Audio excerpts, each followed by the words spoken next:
Every show has to have an end game, and they also have to have an ending.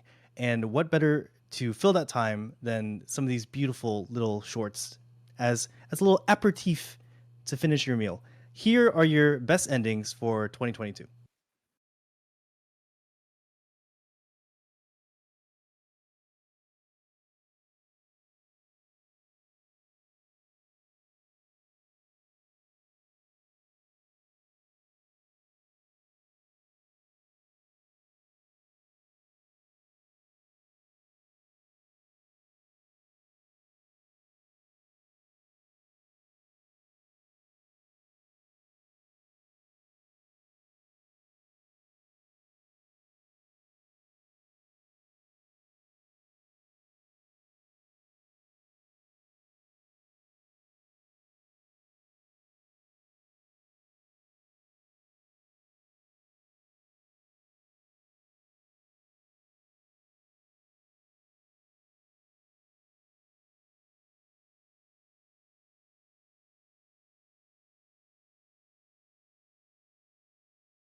And your winner of Best ED 2022 is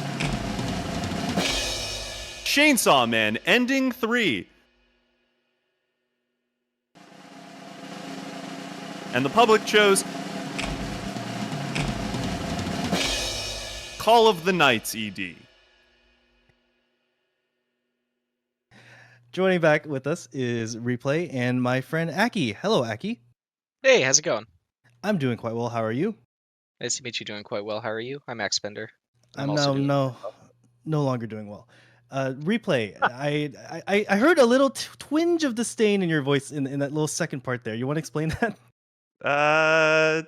Call of the Knights ED is it's a choice by the public. I think for once in a blue moon, align more with the jury on this one. I don't like the Call of the Night ED that much.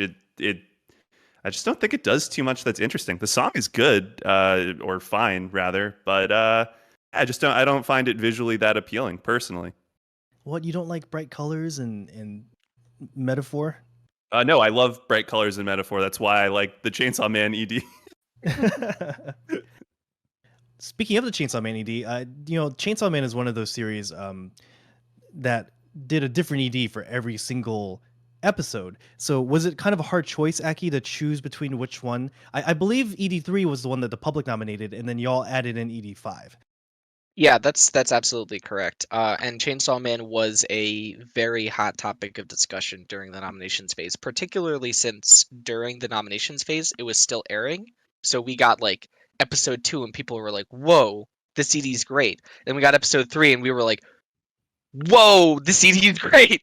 Then we got episode 4 and it's like, "Oh, they're just all going to be very good and very high quality, and we're going to have to like actually go through and go down to brass tacks and figure out which one is the best," because the jury, of course, can only nominate one. The public did us a solid by nominating ED3, but there was a lot of discussion in the closing of the like when we were finally doing the narrowing down of the non-votes as to which was the other Chainsaw Man ED that was going to join it. Obviously, we chose ED5, but ED9, ED10, and ED2 and ED4 had a little bit of support, but the others had like a reasonable contingent of people who are like, this is a very good ED and is deserving of our consideration. And if we weren't limited to those, we probably would have nominated at least one more, maybe two more Chainsaw Man EDs. Is there a world in which Chainsaw Man is all 10 of the rankings? I don't think we would go quite that far. Partially because the public has 5, and I want to say that they only had 2 in their top 5, but they might have had 3. But I think that I mean, obviously, like Encouragement of the Climb, Mob Psycho, ZD, Cobalt, Cyberpunk all placed above the other Chainsaw Man, so it's kind of hard to imagine that other Chainsaw Man EDs that ostensibly placed below ED5 would have risen above. But I mean, probably the Komi-san might have been cut. There might have been a little bit more discussion that could have pushed up ED9 or 10 to be ultimately above Cyberpunk or Mob Psycho or Yamano Susume. But it's like theoretical. It could definitely have happened. Speaking of EDs that have a different ED for every episode, Yamano Susume is in the same vein, and probably the reason why you couldn't have just all Chainsaw Man EDs because you had to fit some of Yamano Susume in there. What? How did you go about discussing those?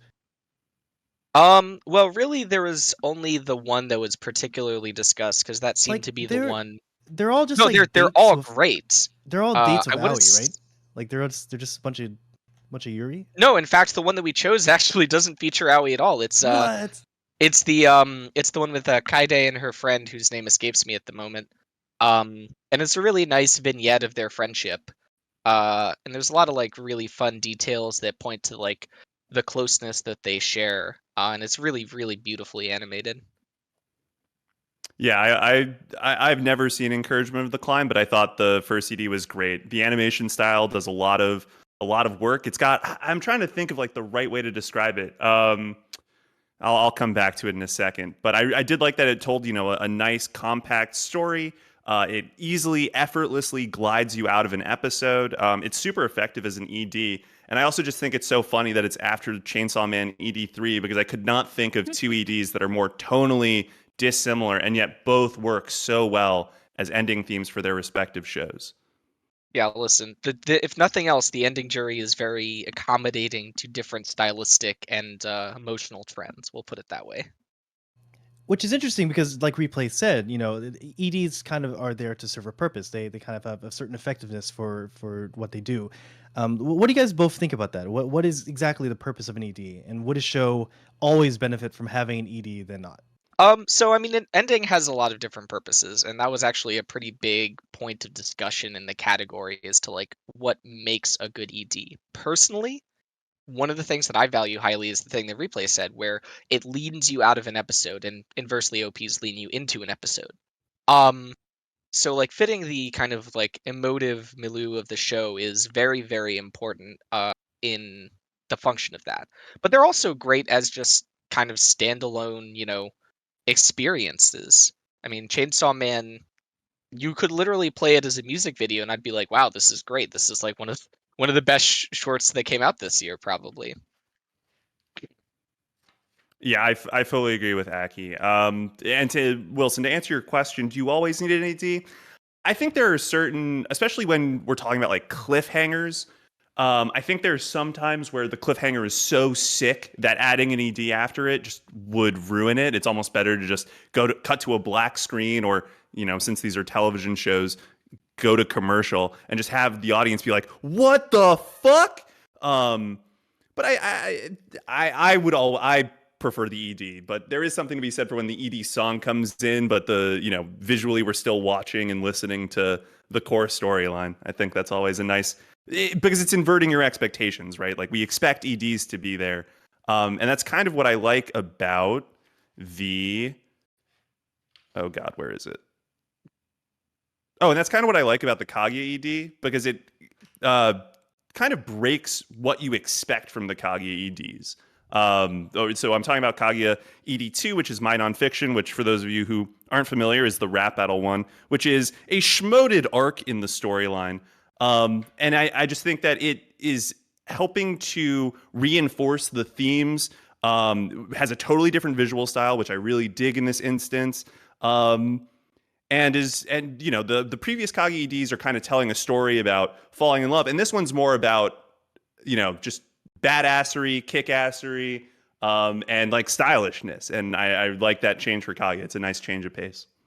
And you know, it's totally like Kaguya to do something like this, right? Where you're just watching, and all of a sudden, out of nowhere, here's this really differently styled, well animated rap battle ED Right. for you to peruse.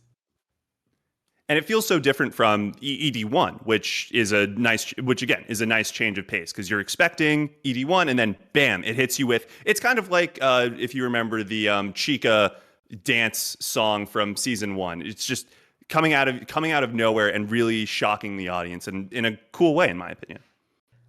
Aki, just to bring up really briefly, just because I like continuity. It's I don't know, it's a little thing. Chris briefly brought up the Comey ED. We were talking about how is it better for an OP to have kind of elements that it's so packed full where you kind of discover something new every time you watch it. And he brought up the Comey ED as an example. Could you explain some of that and what maybe some of those elements were? Um, I can try to answer the question. I think what you're asking is whether or not more detailed EDs are good. And I think that the answer, generally speaking, is yes. You can get to points where it's too overwhelming. And in fact, that was a large knock, or large reason, rather, why we knocked Chainsaw Man ED5 for being a little bit too busy. I do think Komi-san does a good job of kind of threading the needle, where you don't have to pay attention to everything. You're not punished for, not noticing uh, things that are happening in the left corner when, your focus is naturally guided to the center. Bakomi does a really good job, in my opinion, of using these kind of small, uh, not strictly necessary animations to make the world really feel more lived in. It leans very much into the show where all of the characters, or most of the characters rather, are defined by like one or two things that are just that's what that character is. And so you can pretty much instantly recognize which character it is, not only by the silhouette, but what they're doing and who they're with. And so that detail provides a lot of fun thing where you're like, okay, I've seen the main storyline. I've seen Comey and Tadano, I think is his name, um, and what they're doing. Now I can look in, the lower left corner and see what that group is doing. And it's really cool to see that there's like the animation is entirely non-looped. It's entirely 100% all individual for the entire stretch, which is really cool, and provides a lot of detail to the world, as I was saying. Yeah, I really loved the like. I felt like it was a pixely art style in the ED. As Aki said, it's so cool that you can instantly tell what who the characters are. It's a testament to incredibly strong character design. Um, and I really dig EDs that are like this is kind of low concept. It's a single shot split between two different time frames, one presumably before the events of the show, one during after. I just thought it was very clean, very simple, but incredibly high execution. Hopefully that's what you're thinking of the stream right now. Aki, here's the question I really like asking because it kind of puts people off guard. What was your personal ranking, and are you happy with this ranking that you have generated as part of a greater group of people? Um, Generally pretty happy. My top pick actually ended up in fifth. That's Cyberpunk Edgerunners. But generally speaking, I had things more or less in the same rough order. Well, talk about Cyberpunk. Exactly why do you think it deserves to be above like four other things? Yeah, so as I was saying before, like one of the big purposes of EDs for me is to match the tone of the episode and to kind of let the viewer lull out of it. And I think that more than like any ED, and honestly more than almost any ED of all time, I feel like Let You Down really just nails the tone of Cyberpunk. It's melancholic and despondent. It very much feels it gives a very strong sense of helplessness, which obviously matches the kind of grim tone of the dystopian cyberpunk setting. The ED itself, it's not exactly super high concept, but I really love when EDs do the thing where they explore details about a character and you kind of get to learn more about them. Lucy obviously is not the main character. She is relatively prominent, but there's a lot that's kind of left for the audience to fill in the blanks, and the ED does a fantastic job at doing that and helping to, kind of fill in the gaps in her motivation and backstory. I also think that the color design is phenomenal. Not that Obviously, Chainsaw Man ED3 was not had superb color design, but I really, really loved the kind of super vibrant, almost jarring pink hues that permeated Cyberpunk's ED against the dark, kind of grimy background. It fit the setting and also was an incredible aesthetic. I fully agree with Aki on especially the color. Cyberpunk basically color codes all of its characters during the show, and Lucy is like that bright violet pink. I guess is the yeah, it's more pink than violet. And so there's so much of that in the ED, and there's plenty of dark blues, all of which, to Aki's point, is contrasting against a pretty ramshackle city, or at least at the lower level. But what I really love is that David's color in the show is like that light green, and there's really no light green in the ED except for when Lucy's lighting the cigarette and we get the direct profile shot. The light of the cigarette is green because there's a single line of green around her face.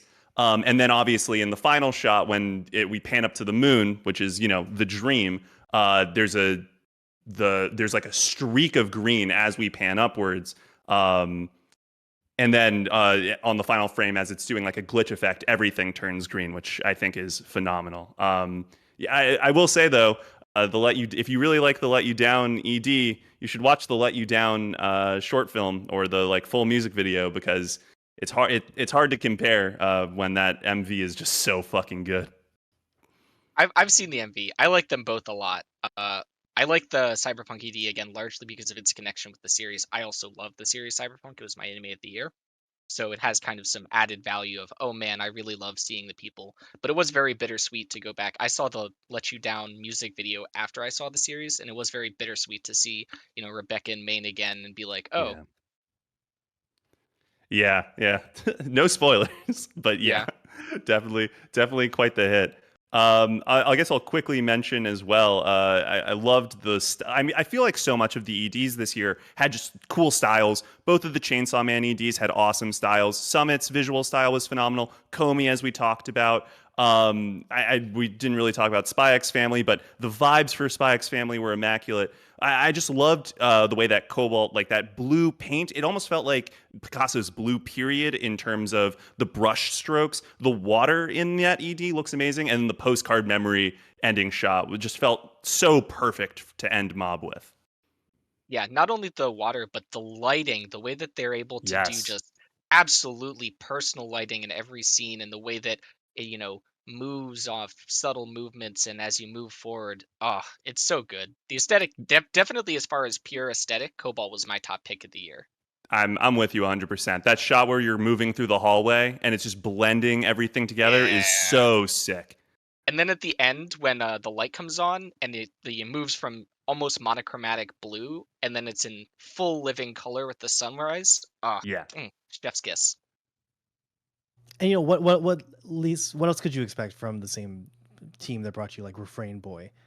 Yeah, no, definitely. That was a very common point of discussion how it compares against Refrain Boy, and I honestly think it works well. Kind of circling back to where the series began. Like obviously that was the season 1 ED. It's appropriate that the last season ends with the same kind of visual styling, but in reverse. Obviously, Refrain Boy focused on Reagan's morning routine, and here we see Mob's morning routine, and it's really cool to kind of view that in parallel with Refrain Boy and show how the series has progressed between the 3 seasons. Obviously, again, the aesthetic is phenomenal. Was very happy to see that come back. I also feel like we didn't really talk about the Bochi ED, but I feel like the Bochi ED to me is just like it's the platonic ideal of what a credits roll ED is, which is credits on one half, characters doing cutesy things on the other half. I mean, I like the sketchy style that it's got going on, and the song is good. Simple idea, simple execution. Bochi gets a thumbs up from me on the ED. Yeah, my Feels a favorite little part about backhanded to me. What do you mean? Listen, I, you know, it's not. I just think it's not doing anything special, and a lot of the EDs on this list are doing something special at least. I will say one thing that I did really love about the Bochi D was that it's diegetic music produced by Ono Bando, or not Seishun Complex, the COP. all of the EDs are individual tracks that are ostensibly produced by the band in universe, and that does have certain value to me. I mean, obviously, it, isn't high concept or as high execution as the others, but that is a really nice, little detail that I really enjoyed about it.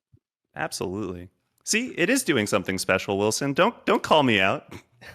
I mean, Kisoku Band has definitely been like on my Spotify now Yeah, playing for quite some time. that's So, that's the least surprising thing I have heard all day. regardless, thank you guys so much for stopping by and giving us your thoughts. We've been joined by Replay Value. You can catch them on their YouTube channel at Replay Value. Or what you should do is go to their Twitch, twitch.tv/The Replay Value, and watch some Anime Jeopardy. We'll be finishing up season 2 real soon. All right, bye bye.